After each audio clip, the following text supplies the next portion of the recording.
ए जानू चलिया पटना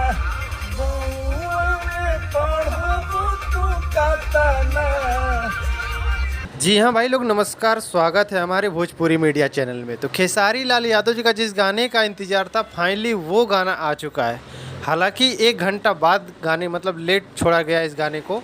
ये गाना आने वाला था दोपहर को 3 बजे, यानी शाम को 3 बजे स्पीड रिकॉर्ड भोजपुरी चैनल से। हालांकि कुछ टेक्निकल इशू था, इसकी वजह से 4 बजे इस गाने को लॉन्च किया गया।